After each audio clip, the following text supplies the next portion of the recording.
All criticism towards the regime is crushed. For years, Saudi Arabia has been criticized for its tight rein on human rights activists, jailing and torturing them. Today, though, the kingdom's hold on its citizens extends even beyond its borders. The government is trying to silence everyone, whether they are inside the country or outside the country. They like to use fears to keep everybody silent. The threats that I receive on a daily basis, in my Twitter account, in my YouTube, death threat in my Snapchat.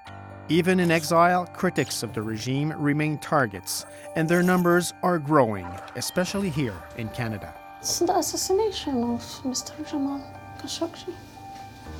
I felt there is no more silence. I'm ready to speak and tell what really happens inside Saudi Arabia. It's like the kingdom of silence.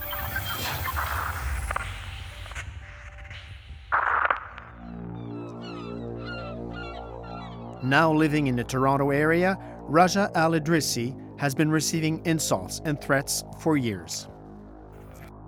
It's people like you that incite young men and women to disobey their king. The punishment for treason is great. Raja Al-Idreesi is but a stray dog in Canada. I received a phone call. Someone is telling me, we will kill you. Your life just cost us like a bullet on your head. She came to Canada as a refugee nearly 20 years ago. She describes herself as a Saudi dissident who doesn't hesitate to oppose decisions made by the government she fled. I'm always vocal. But I prefer to work in quiet. I don't like to be under the spot. Most of the threats come through social media. Because you are now in Canada, you think you are protected, but one day you're gonna come to the Middle East, we will catch you that time. And that's what happened in 2017. Mohammed bin Salman, MBS, is the new crown prince of Saudi Arabia, gaining greater power over the country. He presents himself as a reformer, yet dissidents like Raja continue to be targeted. On a trip to Egypt to see her dying father, the virtual threats against her take on a new, far more real form. Two guys were walking next to me, and they were telling me if I do speak about Saudi government, they will know how to deal with me. Raja believes she recognizes one of the men from Saudi intelligence. They say, now you arrived to Egypt. We could do anything before you go back to Canada. Just keep silent. Don't speak bad about the government. Months passed, and then in August of 2018, a diplomatic crisis erupts between Canada and Saudi Arabia.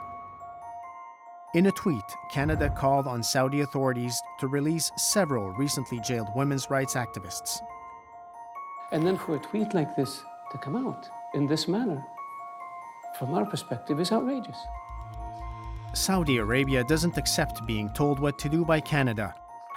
Riyadh forces the departure of the Canadian ambassador and announces the repatriation of its students here. On Twitter, Raja encourages the students to stay in Canada. I was like trying to explain the opportunities, the immigration opportunities here. Her efforts do not go unnoticed in Saudi Arabia. She says she quickly received a call from her family. They called me, your second brother is being arrested for almost a day, and he think I'm the cause of that. للتقطيع اضغط رقم 1. للإخفاء والتعذيب اضغط رقم 2. If Raja prefers a more discreet style of dissidence, the same cannot be said for Ghanem Al-Masarir, who uses cutting, provocative humor to make his point.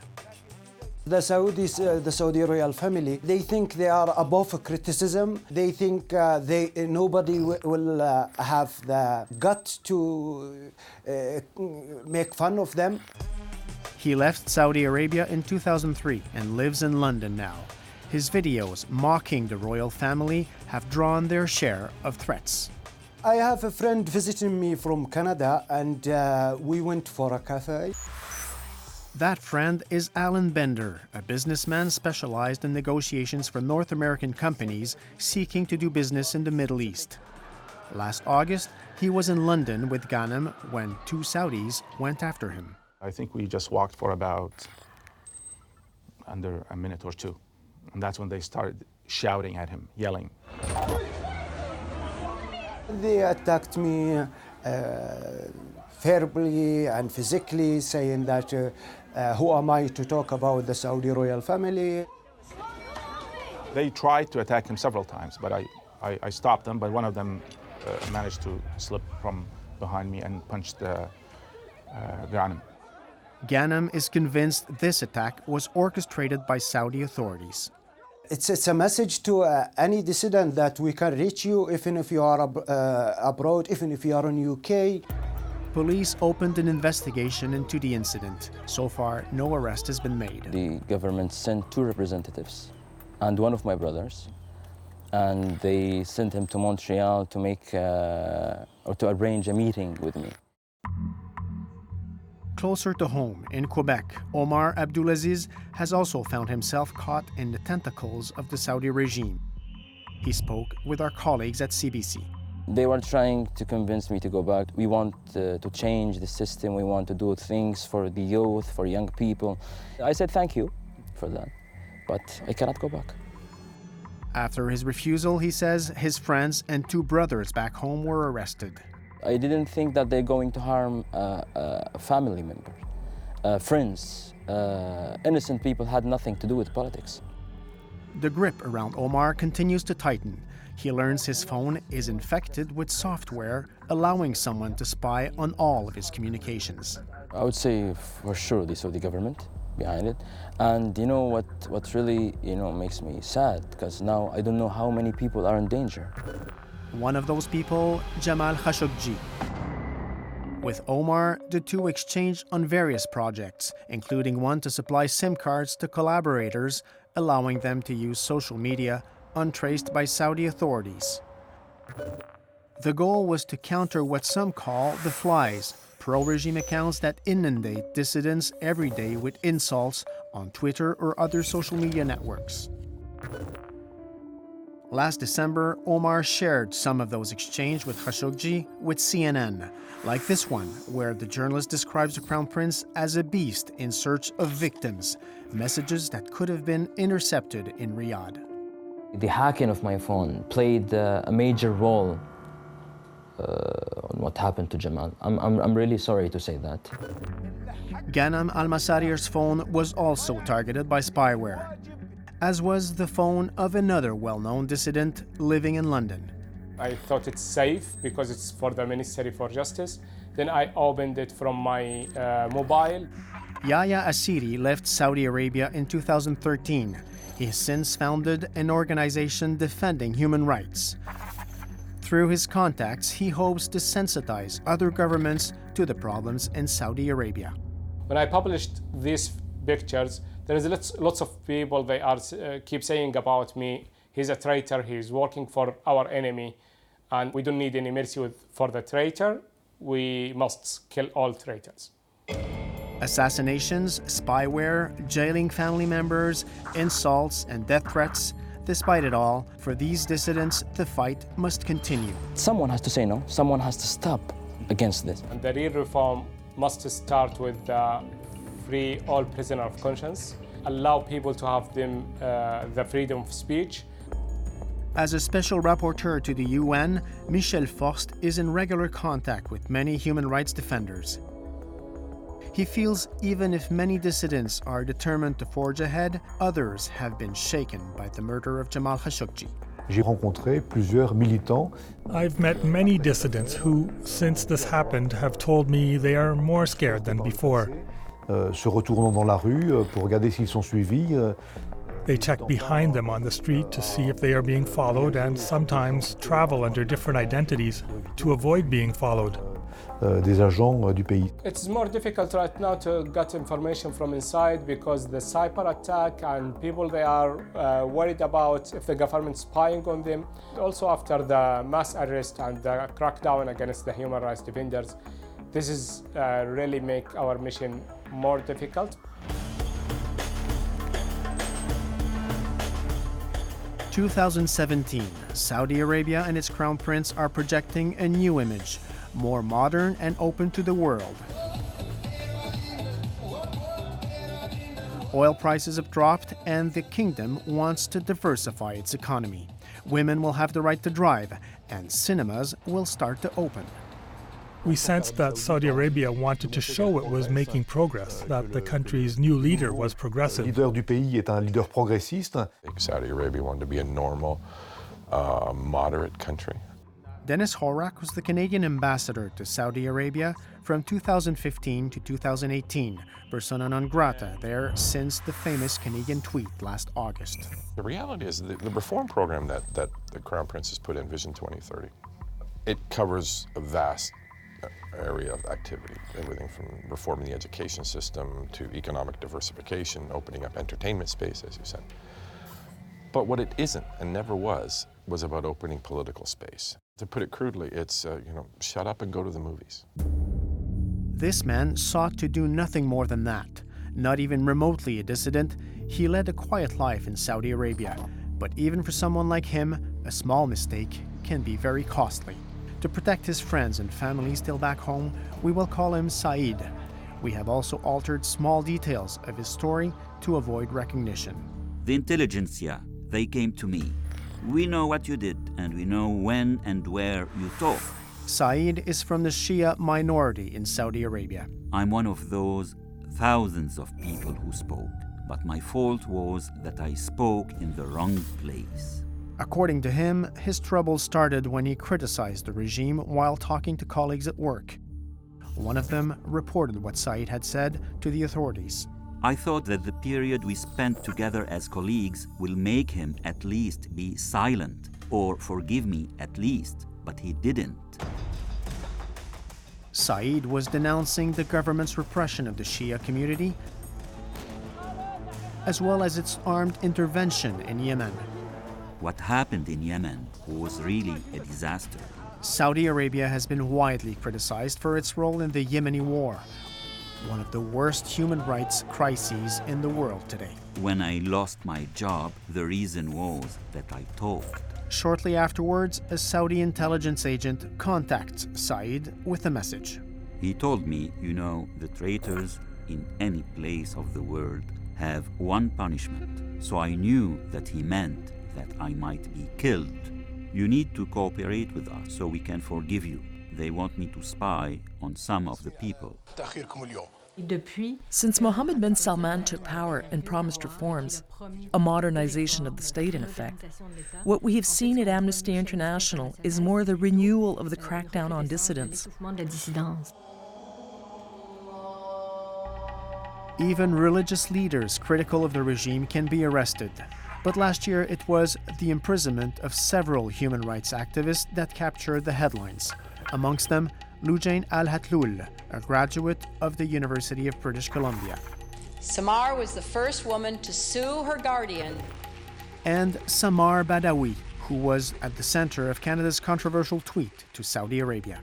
We don't have any specific information about their well-being. Obviously, we're very concerned because there have been allegations of ill treatment in Saudi prisons. This is not about rights.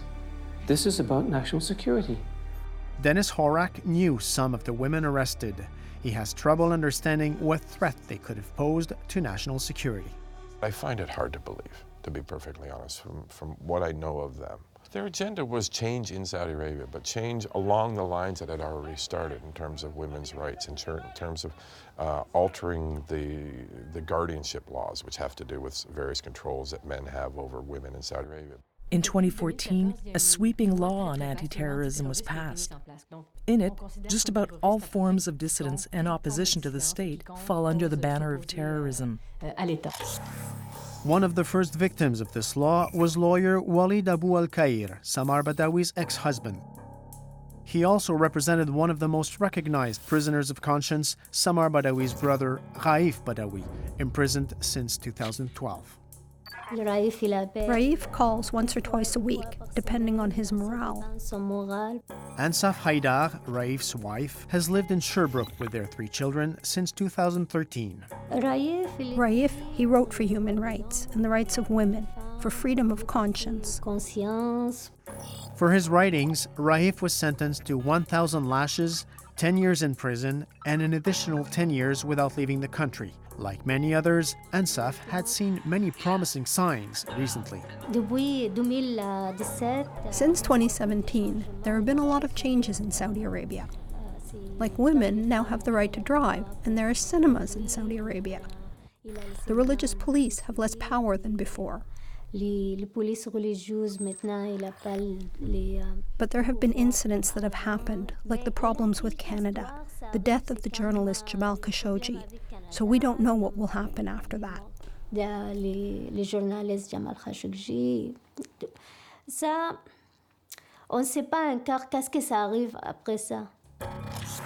Despite her concerns, she is hopeful her husband will be released. She was encouraged by her recent meeting with Prime Minister Justin Trudeau in Sherbrooke. He promised me he would do something as soon as possible. It's the case that is most famous. Arresting someone symbolic like that is a way of sending a message to others. We've gone after him, so be sure that if you continue your activities, there will be a price to pay. While the famous cases make the headlines, other Saudis caught in the clutches of the regime live their drama in complete anonymity. They didn't kill me because in that time they need somebody from my town to cooperate with them. Because of my fault, they needed also my wife to cooperate with them. Saeed and his wife would have to spy on members of their community. I knew that when I spy, I will harm these people. These people will be in danger. These people will be arrested or tortured or killed. So me and my wife, we had difficult choice, either to stay and cooperate or escape. We decided to escape. It was hard to choose that, but it will be harder to stay and cooperate because it's like putting blood in your hand to be part of this government. Saeed and his family flee Saudi Arabia, something he never imagined doing. No, not even for a second. I'm not okay of some issues, but this is your country. You want to stay with your friends and family, the society that raised you. When I see these people who escape, I cannot imagine their feeling, but now I'm in their place. Je m'appelle Salwa. J'ai 24 ans. I decided to leave Saudi Arabia because there is no law to protect a woman there. Last April, Salwa Al-Zahrani and her younger sister fled Saudi Arabia in the middle of the night. They want to appear that a woman live a good life and they have their rights, they can drive, they can get a job, but actually, no, that's only for the few women. To escape, she had to steal her own passport from her brother's home and secretly book airline tickets. Simple mistake may lead to end my life. Fleeing her family without anyone knowing is also what Rahaf Mohammed did in January. I'm not leaving my room until I see UNHCR. I want asylum. Holed up inside a hotel in Thailand, the young 18-year-old broadcast her message around the world within days with the help of Twitter.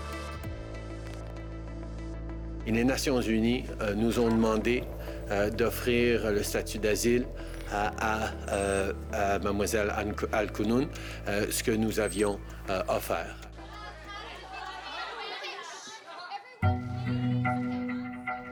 In an interview with the CBC, she recounts having been the victim of violence at the hands of her family. I had to risk my life in order to get my freedom. But my greatest fear was if they find me, I would disappear. If someone take me back, I will be jailed for 6 months and with 80 lashes. The number of Saudis fleeing their country is growing. as is the number of asylum requests in Canada. The number has been growing almost steadily for the past 10 years, reaching 362 in 2017. In September 2018, more than 400 requests were still before the Immigration and Refugee Board of Canada. According to the UN, Canada ranks second for the number of asylum seekers from Saudi Arabia, just behind the United States. It's like a reputation for Canada. They have the humanity side. Saeed is now a refugee here in Quebec. The recent increase in requests doesn't surprise him. They are increasing because the arrival of MBS makes the country living there more difficult than before. Salwa is also now in Canada. She hopes to obtain refugee status. A status Rahaf already has. She plans to continue her fight for women, but from here in Canada. In Saudi Arabia, I would not be able to do anything. Definitely, there were women before me who tried to change things, but they are now in prison and they are being exposed to torture, and I don't want to be like them. We can't deny there is a problem. The community is watching. NGOs publish reports, but they refuse to recognize publicly there is a problem. Since Canada asked Saudi Arabia to free its human rights activists, diplomatic tensions remain. Talks continue between the two countries, but there is still no Canadian ambassador in place in Riyadh. As for the Saudi students, some were allowed to finish their studies in Canada. We contacted Saudi Arabia's Foreign Affairs for comment, but our requests went unanswered. Le meurtre d'un journaliste Khashoggi, ça a été absolument inacceptable, puis on exige encore de meilleures réponses de l'Arabie saoudite. Canada is among the countries calling for a thorough investigation into the murder of Jamal Khashoggi. Un leader qui est aussi contrôlant que le prince Salman ait perdu contrôle de sa garde rapprochée comme ça, ça me paraît très invraisemblable. Ottawa is also examining its export permits for the Canadian light armored vehicles to Saudi Arabia, a contract worth $15 billion. What happened with Canada, then what happened to Jamal, revealed everything. The guy who wants to show as the man who will reform the system of Saudi Arabia is exposed to the reality. Nobody can say Mohammed bin Salman is a reformer. The black days are coming for him. I don't think that he's going to be a king. But not everyone is convinced. Well, he's not going anywhere. The Saudis won't let the world dictate who rules their country. No matter what the future holds for MBS, his critics will continue to make themselves heard. I'm not scared and I will continue doing what I'm doing. It's only I have to be more cautious. I wouldn't be surprised if some of the dissidents would be a little quieter. Some might just react completely opposite. And it's sort of the law of unintended consequences, as if you will. You know, by trying to shut up one man, that they have unleashed dozens. I believe the Saudi regime should fear more than before right now. I believe this is our time right now. For sure, the Saudi regime should feel more. Should have like more fear than us. We are strong now.